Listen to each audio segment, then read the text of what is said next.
पढ़ंतु classes में सभी पढ़ंतुओं का स्वागत है। चलिए, सर्कुलेटरी सिस्टम में हमारा कुछ टॉपिक बचा हुआ है। लिम्फ एक तो लसिका और दूसरा पौधों में परिवहन, ट्रांसपोर्टेशन इन प्लांट, हमारे सिलेबस के हिसाब से। इसके बाद आज ही उत्सर्जन में चले जाएंगे, उत्सर्जन तंत्र स्टार्ट कर देंगे पढ़ना। तो थोड़ा सा ध्यान देंगे कि आप लोगों के लिए, कई लोगों को समझ में नहीं आता कि क्या कैसे पढ़ना चाहिए। तो उसके लिए तीन चीज़ होता है।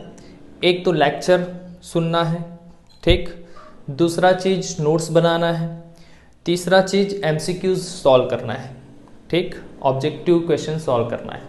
लेक्चर किसी से सुन लोगे तो वो टॉपिक्स अच्छे से समझ में आता है कि क्या होना चाहिए और इसमें क्या कमी है और मैं क्या जोड़ सकता हूँ। दूसरा, या तो आप लिख कर, बेस्ट है कि लिख कर आप नोट्स बना लें, नहीं तो मैं आपको टेलीग्राम में बायो का नोट्स अभी दे ही रहा।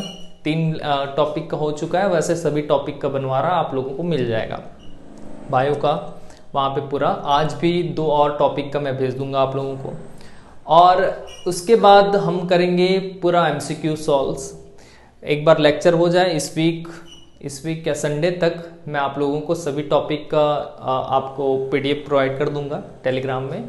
फिर उसके बाद हम एमसीक्यूज सॉल्व करते जाएंगे, मल्टीपल चॉइस क्वेश्चंस, है ना।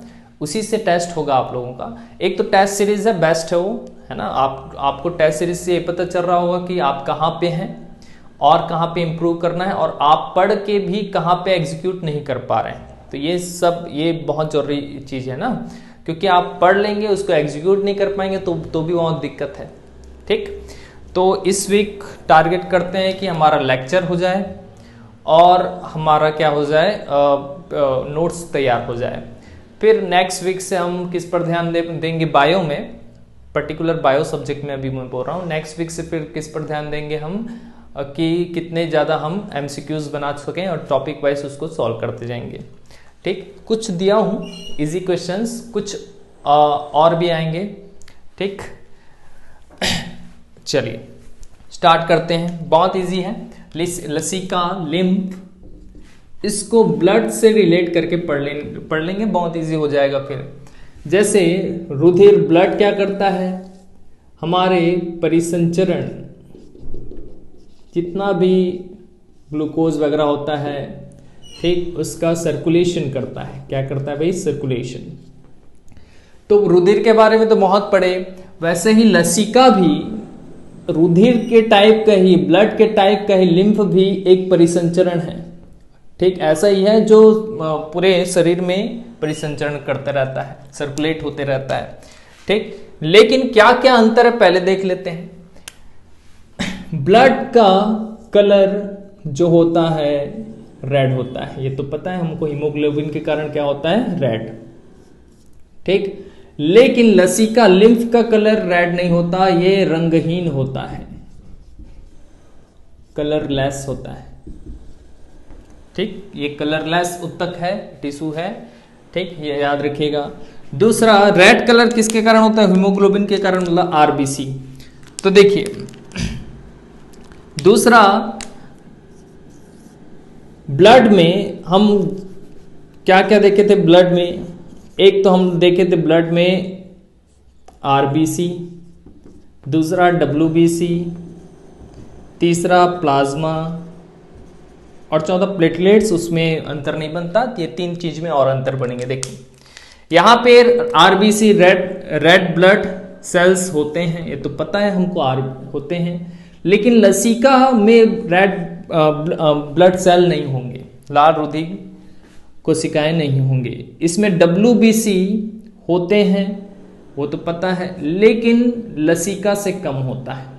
लसिका में डब्ल्यूबीसी ज़्यादा होता है, आरबीसी होता ही नहीं, लसिका में डब्ल्यूबीसी ज़्यादा होता है, ठीक। इसका ये पूर्ति करता है, समझ लीजिए। प्लाज्मा में प्रोटीन सबसे इंपॉर्टेंट था, है ना। तो प्लाज्मा में प्रोटीन यहाँ पे ज़्यादा होता है और इसमें कम होता है, मतलब लसिका के प्लाज्मा में प्रोटीन कम होता है, ठीक। ये पहले तो ये याद रख लेंगे, 3 चीज है ना। आरबीसी नहीं होता, डब्ल्यूबीसी ज़्यादा होता है, प्लाज्मा में प्रोटीन कम होता है, ठीक। उसके बाद देखिए, ज़्यादा में और याद रखिएगा WBC इसमें ज़्यादा होता है।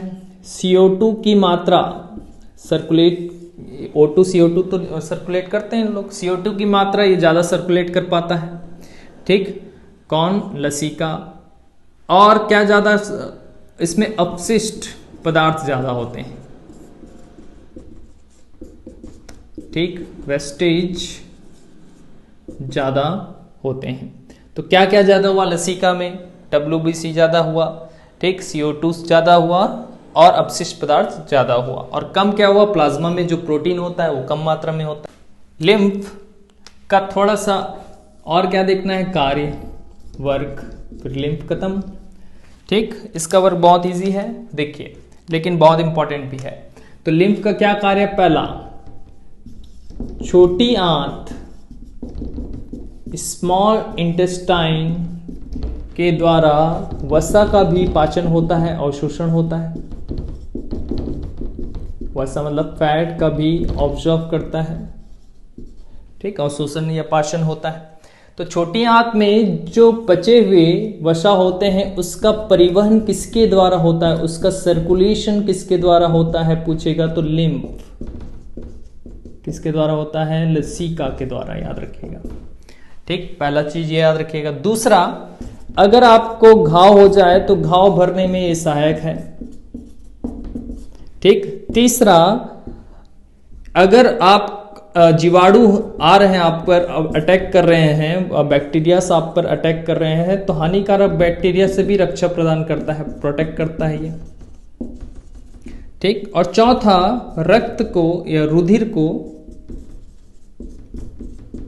छानने का, ब्लड फिल्ट्रेशन में भी ये काम आता है। ठीक, तो ये चार कुछ कार्य हैं, इसको याद रख लेना। पहला कार्य सबसे इंपॉर्टेंट है इसका। ठीक, बाकी तो लसिका रंगहीन होता है, इसमें RBC नहीं होता, ये सब तो पॉइंट याद रखना है, क्योंकि ये दोनों में कंपैरिजन कभी भी पूछ सकता है स्टेटमेंट वाइज, है ना। ठीक, अब देख लेते हैं ट्रांसपोर्टेशन इन प्लांट, पौधों में परिवहन।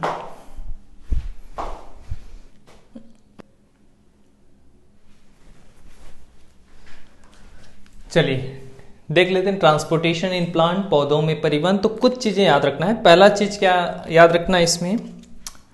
पहला चीज हमको याद रखना है, प्राथमिक भोजन किस रूप में प्राप्त करते हैं पौधे? तो या तो गैस के रूप में या तो लिक्विड के रूप में। ठीक, दूसरा, गैसों का परिवहन या लिक्विड का परिवहन कहाँ पे होगा? जिसको क्या बोलेंगे? संवहन तंत्र, वस्कुलर सिस्टम बोलेंगे। ठीक, पहला चीज ये, दूसरा चीज ये। तीसरा चीज, क्वेश्चन डायरेक्ट पूछता है कि परासरण ऑस्मोसिस किसे कहते हैं? कम सांद्रण वाले से अधिक सांद्रण वाले में जाना, या अधिक सांद्रण वाले विलयन से कम सांद्रण वाले विलयन में जल अणुओं को जाना, या कुछ और ऑप्शन दे दिया रहेगा। तो याद रखिएगा, कम सांद्रण विलयन से अधिक सांद्रण विलयन में जल अणुओं का परासरण ही, निगमन ही क्या कहलाता है? परासरण कहलाता है, ऑस्मोसिस कहलाता है। क्या कहलाता है? ऑस्मोसिस। वाटर एटम्स का जो फ्लो ही क्या कहलाता है? ऑस्मोसिस कहलाता है, कम से अधिक की ओर। एक चीज याद रखना है, और दो चीजें और याद रखना है हमको। ये तीसरा चीज। चौथा चीज हमको याद रखना है, जल का परिवहन पौधों में किसके द्वारा होता है? तो जाइलम ऊतक द्वारा। वाटर सर्कुलेशन किसके द्वारा? जाइलम ऊतक, जाइलम टिश्यू के द्वारा। और जल या खनिज भी जोड़ लो, खनिज पूछा, जल या खनिज का परिवहन किसके द्वारा? तो जाइलम ऊतक द्वारा। और पांचवा चीज भोजन का, इसके अलावा जो चीजें होंगे उन भोजन का परिवहन, फूड सर्कुलेशन किसके द्वारा होगा? तो फ्लोएम के द्वारा। किसके द्वारा? फ्लोएम के द्वारा। किसके द्वारा? फ्लोएम के द्वारा। ठीक, अब हमारे आज का मेन टॉपिक में चलते हैं, उत्सर्जन में।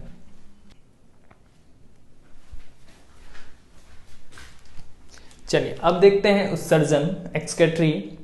उत्सर्जन में क्या क्या देखना है, इस सीक्वेंस में जमाए हैं, इस सीक्वेंस में हमको देखते जाना है, सब कुछ कवर हो जाएगा। एक तो उत्सर्जन, एक्सक्रीटरी, उत्सर्जी अंग, एक्सक्रीटरी ऑर्गन्स, उत्सर्जी यौगिकों के आधार पर जीवों का वर्गीकरण, differentiation of diffs basis of excretory compound, मानव उत्सर्जी तंत्र, ह्यूमन एक्सक्रीटरी सिस्टम। अब देखिए, ऐसा समझिए, बहुत इजी है, देखिएगा। उत्सर्जन सबको पता है कि उत्सर्जन मतलब मानव शरीर से किसी चीज को बाहर निकालना, ठीक, शरीर से बाहर निकालना ही क्या कहलाएगा, उत्सर्जन कहलाएगा। तो एक तो हम कार्बनिक चीजें उत्सर्जित करते हैं। कार्बनिक चीजें मतलब ऑर्गेनिक चीजें, मतलब कार्बनिक चीजें मतलब आप गैसेस जैसे, तो इसको पढ़ चुके हो आप लोग। और दूसरा चीज नाइट्रोजन युक्त यौगिक का उत्सर्जन, ये मेन है यहां पे, ठीक, नाइट्रोजन कंपाउंड, ठीक। ये हम CO2 का उत्सर्जन करते हैं ना भाई, गैस के द्वारा, है ना, श्वसन के द्वारा। ये मुख्यतः कहाँ पे हुआ था, लंग्स में हुआ था, फेफड़ा में हुआ था, ठीक। ये तो इसी क्रिया को तो हम क्या बोले थे, श्वसन, रेस्पिरेशन, क्या बोले थे, रेस्पिरेशन। तो ये तो पढ़ चुके हैं। अब शरीर से एक तो पसीना वसीना भी निकलता है, उसको भी उत्सर्जन अंग में देखेंगे। मुख्यतः जो मेनली चीजें कार्बनिक चीजें, एक तो गैस तो निकलना ही चाहिए, और दूसरा नाइट्रोजन युक्त यौगिक, जो भी हम खाना खाते हैं वो नाइट्रोजन युक्त यौगिक में बदलते हैं और उसको उत्सर्जित पदार्थ के रूप में हम बाहर निकालना होता है। तो नाइट्रोजन युक्त यौगिक कौन कौन से हैं, पहले तो ये याद रखना है हमको। एक तो अमोनिया, दूसरा यूरिया, तीसरा यूरिक एसिड, और चौथा क्रिएटिनाइन। चलो याद करते हैं। एक तो अमोनिया, दूसरा यूरिया, तीसरा यूरिक अम्ल, और चौथा क्रिएटिनाइन।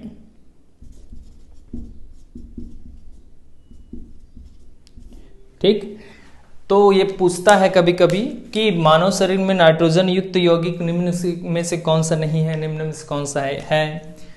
तो इनका अब शरीर से बाहर निकालना, यहां तो लंग्स के द्वारा हो रहा, तो यहां पे किसके द्वारा होगा, वृक्क, जिसको हम लोग बोलेंगे हमेशा किडनी। मुख सबसे ज्यादा इंपॉर्टेंट। उत्सर्जन मतलब ये याद रख लेना, मतलब वृक्क, किडनी, मतलब किडनी के बारे में ही पूछेगा, ठीक। तो नाइट्रोजन युक्त यौगिक के अमोनिया, यूरिया, यूरिक एसिड और क्रिएटिनाइन का उत्सर्जन किसके द्वारा होगा, सबसे मुख्य अंग कौन सा होगा, वृक्क। वृक्क में फिर नेफ्रॉन होंगे, नेफ्रॉन से फिर उसी का संरचना स्ट्रक्चर वगैरह आगे देखना है हम लोगों को, ठीक। इतना तो याद रख लेंगे। तो अब उत्सर्जन किससे कहते हैं, नाइट्रोजन युक्त यौगिकों को हमारे शरीर से बाहर निकालने की क्रिया ही क्या कहलाता है, उत्सर्जन, एक्सक्रीटरी कहलाता है, ठीक। नाइट्रोजन युक्त यौगिकों को शरीर से बाहर निकालने की प्रक्रिया ही क्या है, आपका उत्सर्जन है, ठीक।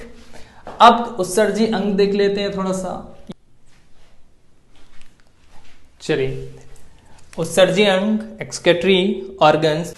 तो एक तो सबसे प्रमुख, मोस्ट इंपॉर्टेंट, जिसको आगे पढ़ना है हमको, वृक्क, किडनी। ये क्या करता है, नाइट्रोजन युक्त यौगिक जितने भी होते हैं, नाइट्रोजन कंपाउंड्स को क्या करता है, उत्सर्जन करता है शरीर से बाहर। जैसे यूरिया, ठीक, अभी पढ़े ना, यूरिया, यूरिक एसिड, अमोनिया, है ना। तो यूरिया, लेकिन यूरिया का उत्पादन देखिए, यूरिया का उत्सर्जन एक्सक्रीटरी कहां पे हो रहा है, किडनी में। यूरिया का उत्पादन या जनरेशन बोल लो कहां पे होता है, तो लीवर में। कहां पे होता है, लीवर में। उत्सर्जन कहां पे हो रहा है, वृक्क में, किडनी में। दूसरा फेफड़ा, किसका उत्सर्जन हुआ फेफड़े से, बताइए अभी आप लोग, है ना, CO2 का, ठीक। त्वचा, स्किन से कि पसीना निकलता है, ठीक, स्वेटिंग होता है, तो पसीने के रूप में क्या निकलता है, जल, ठीक, वाटर। तो एक्स्ट्रा वाटर, अतिरिक्त जल, ठीक। और क्या निकलता है, सॉल्ट भी निकलता है पसीना के रूप में, ठीक, लवण। तो पसीना से क्या निकल गया, अतिरिक्त जल, और लवण भी निकल गया, सॉल्ट, है ना। बड़ी आंत में अपशिष्ट भोजन जो हमारे शरीर में पच नहीं पाता, वेस्टेज फूड्स, है ना। और बड़ी आंत से कैल्शियम फॉस्फेट का भी उत्सर्जन होता है, किसका, कैल्शियम फॉस्फेट और अपशिष्ट भोजन। ठीक, तो कुछ ये चीजें याद रखना है। निम्न में से कौन कौन से अंग उत्सर्जन में सहायक हैं, तो याद रखना वृक्क तो है ही, फेफड़ा भी है, त्वचा भी है और बड़ी आंत भी है। ठीक, हाँ, थोड़ा सा और कि उत्सर्जन का क्या क्या बेनिफिट है, लाभ है, ये भी जान लो भाई। ये बॉडी टेम्परेचर जो होता है, शरीर का तापमान होता है, उसको बैलेंस रखता है। ठीक, ज़्यादा कम नहीं होने देता। दूसरा, हमारे शरीर के वाटर को बैलेंस रखता है। तीसरा, हमारे शरीर में जो एसिड और बेस हैं, अम्ल क्षार हैं, उसको बैलेंस रखता है। चौथा, हमारे शरीर में जो सॉल्ट हैं उसको भी बैलेंस रखता है। ठीक, तो ये कुछ लाभ है। पहला क्या, बॉडी टेम्परेचर बैलेंस रखना, वो तो अपने आप समझ में आ जाता है। वाटर बैलेंस रखना, एसिड बेस अम्ल क्षार बेस बैलेंस रखना, सॉल्ट लवण को बैलेंस रखना। ठीक, अब चलिए इसमें चलते हैं। उत्सर्जी यौगिकों के आधार पर जीवों का वर्गीकरण, ये बहुत इंपॉर्टेंट है।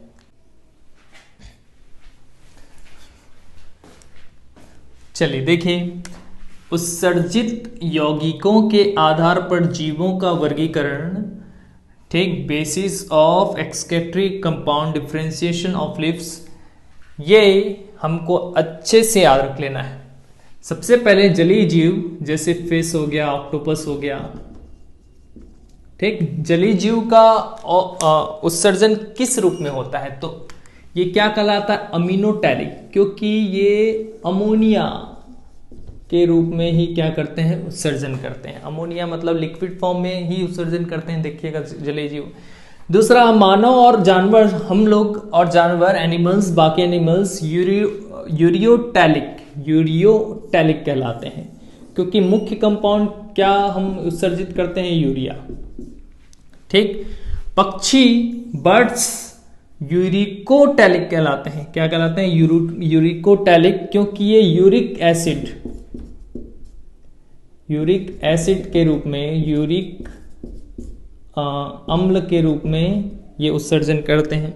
मकड़ी, बिच्छू ये ग्वानोटैलिक कहलाते हैं, क्योंकि इनका उत्सर्जन ग्वानिन के रूप में होता है।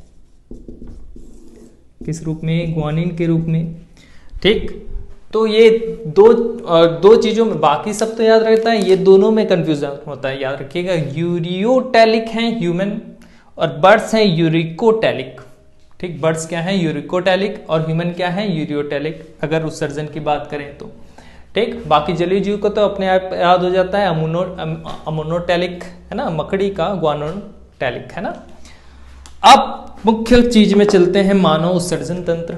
चलिए अब देख लेते हैं मानव उत्सर्जित तंत्र, ह्यूमन एक्सक्रीटरी सिस्टम। सबसे मेन पार्ट हम डिस्कस करते आ रहे हैं, कौन सा है सबसे मेन पार्ट, किडनी, वृक्क जिसको बोलेंगे। उसके अलावा कौन कौन होंगे, वृक्क के साथ साथ मूल नलिका होंगी, मूत्राशय होगा, यूरेटर, ब्लैडर होगा, मूत्रमार्ग होगा, यूरेथर भी रहेगा। ठीक, कुछ चीजें जो ऑब्जेक्टिव पॉइंट ऑफ व्यू से मेन है उसको पहले कर लेते हैं, उसके बाद स्ट्रक्चर में चलेंगे। तो सबसे पहला चीज, इसके स्टडी या अध्ययन को क्या नाम दिया जाता है, तो नेफ्रोलॉजी। क्या बोलते हैं, नेफ्रोलॉजी।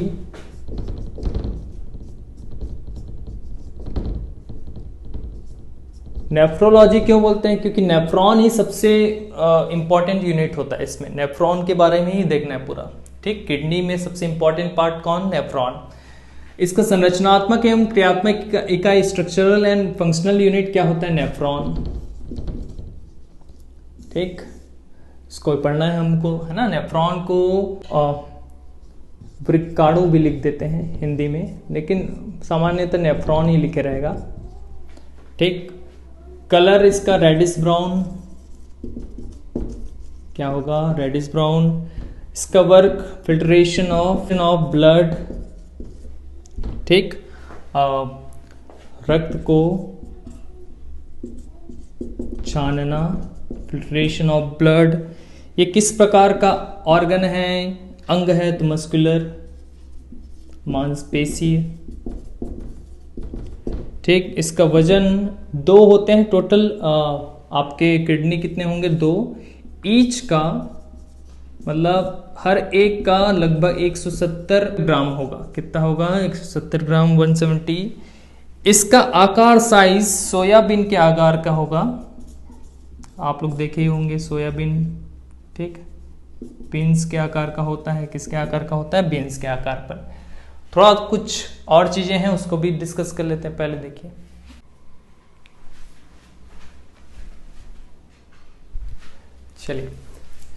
चलिए इसका स्थिति पोजीशन पूछे तो पेरिटोरियम कैविटी, पेरिटोरियम गुहा में इसका पोजीशन होता है, याद रखिएगा। इसका चारों तरफ एक झिल्ली मेम्ब्रेन होता है जो वृक्क को सुरक्षा प्रदान करता है, प्रोटेक्ट करता है, जो किसको, आपके किडनी को। इसी को पेरिटोनियम कहते हैं।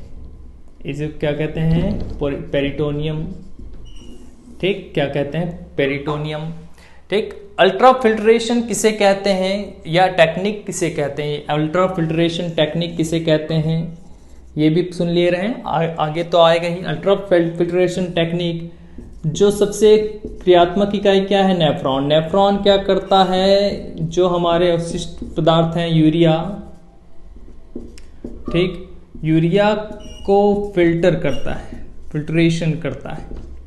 नेफ्रॉन द्वारा ही यूरिया का क्या होता है, फिल्ट्रेशन होता है, ठीक। निष्पंदन, हिंदी में बोलते हैं निष्पंदन, फिल्ट्रेशन, उसी को अल्ट्रा फिल्ट्रेशन टेक्निक कहते हैं। हमारे 2 किडनी होते हैं, ऐसा टाइप का किडनी होगा, लेकिन ये आपका जो ये दायां होगा, इधर से देखेंगे तो ये दायां होगा, ये बायां। तो बायां जो किडनी है थोड़ा सा ऊपर होता है दाएं किडनी से, याद रखिएगा, ठीक। अब चलिए इसके स्ट्रक्चर बना लेते हैं किडनी का।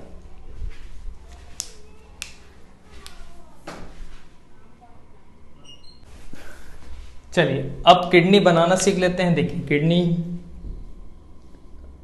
ये आपका मान लो किडनी है, स्ट्रक्चर इसका देख लेते हैं। इसको ऐसा करके बनाते हैं थोड़ा, ये, और इधर भी देख लेते हैं ऐसा,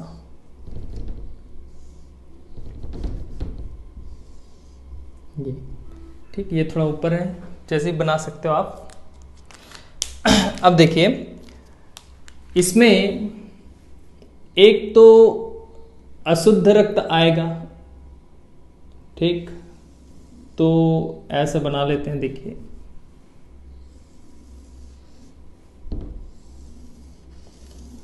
तो एक तो धमनी होगा और एक सीरा होगा। हम पढ़े हैं जो, ठीक, रक्त वाहिनियां, ठीक। धमनी आर्टरी होगा और सीरा वेन्स होगा, ठीक। तो अब अशुद्ध रक्त किस में बहते हैं, तो अशुद्ध रक्त बहते हैं किसमें, सीरा में। शुद्ध रक्त किसमें बहते हैं, सीरा में। तो ये तो अशुद्ध वाला है, इम्प्योर वाला है, ठीक। और सीरा, धमनी में क्या होगा, शुद्ध रक्त, ठीक। तो यहाँ पे एक वॉल्व जो है, ऐसा वॉल्व इसी में आता है ना। ये मान लो आपका क्या हो गया, ये आपका यहाँ से ऐसा जुड़ा रहेगा और यहाँ से भी ऐसा जुड़ा रहेगा, है ना।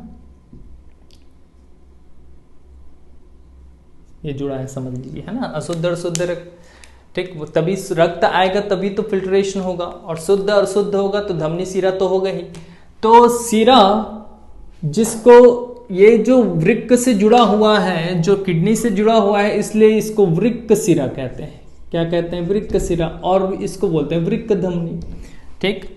रीनल इंग्लिश टर्म्स भी याद रखते हैं। रीनल आर्टरी और ये कहलाता है रीनल वेन्स। रीनल मतलब समझ जाइएगा वो किसकी बात को हो रहा है, वृक्क, किडनी की। रीनल मतलब किडनी, समझ लीजिए। ठीक, अब देखिए यहां पे अब फिल्ट्रेशन होता है, फिल्ट्रेशन का क्रिया होगा अंदर। ठीक, फिल्ट्रेशन का क्रिया होगा, फिल्टर होगा, फिर फिल्टरेशन के बाद ऐसा एक नली होगी, इसी को मूत्र नलिका कहते हैं। ठीक, इसी को क्या कहेंगे, मूत्र नलिका, है ना। और एक थैली होगी यहाँ पे जिसको ब्लैडर बोलेंगे, जिसको क्या बोलेंगे, ब्लैडर बोलेंगे, जहाँ पे आपका यूरिन जाके जमा होगा। ठीक, और यूरिन को निकालने के लिए ये होगा आपका, ठीक, यूरेथर होगा, क्या होगा, यूरेथर होगा। ठीक, ऐसे होंगे तो इसको ऐसे बना ले लीजिएगा, ये ऐसे बना रहता है एक्चुअल में। ठीक, यहां पे रक्त आया और गया, इसी को हाइलम कहते हैं। याद रखना है तो रखिए, नहीं तो जरूरी नहीं है। हाइलम क्या कहते हैं, हाइलम। वृक्क के अंदर अभी देखें हम लोग क्या होते हैं, नेफ्रॉन। तो एक वृक्क में, एक किडनी में 10 लाख नेफ्रॉन होते हैं। कितने, 1 मिलियन। ठीक, 10 लाख नेफ्रॉन होते हैं एक वृक्क में। कितने, याद रखिएगा, 10 लाख नेफ्रॉन होते हैं। ठीक, अब इस नेफ्रॉन की संरचना को देखना है, तभी तो यहां पे क्या हो रहा है ये समझ में आएगा हमको। ठीक,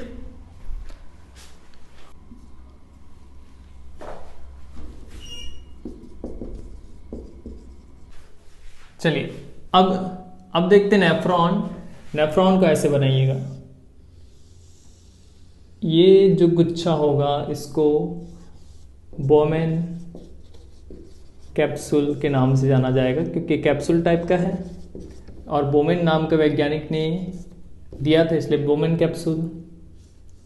ठीक, यहाँ पे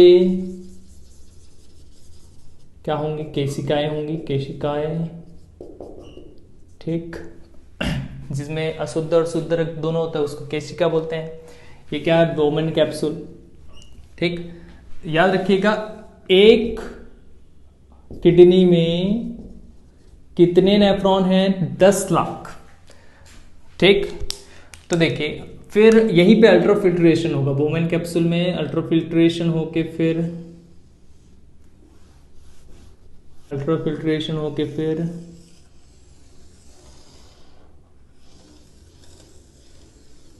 ऐसे करके बनाइएगा, ये संग्रहण नलिका होगा, कलेक्टिंग डक्ट होगा। इसी कलेक्टिंग डक्ट के बाद क्या होता होगा, ये मूत्र नलिका के थ्रू, ठीक, ब्लैडर में जाके आपका बाहर जाता होगा, है ना। इसको 3 भागों में बांटा गया है, ये जो नली है। ठीक, ऐसा कर देंगे। देखिए ये जो पार्ट है ये पीसीटी कहलाएगा। ठीक, पीसीटी। ये जो पार्ट है इसको डीसीटी कहते हैं, अभी पढ़ेंगे। और ये झूला जैसे पार्ट है इसको हैनले लूप या हैनले का झूला कहते हैं। ठीक, तो हैनले का झूला। ठीक, पीसीटी और डीसीटी ये प्रॉक्सिमल कन्वोल्यूटेड ट्यूबल कहलाता है। ट्यूबल मतलब ट्यूब समझ लीजिए। पीसीटी मतलब ये किसके पास है, बोमन्स कैप्सूल के सबसे पास है, इसके लिए इसको समीपस्थ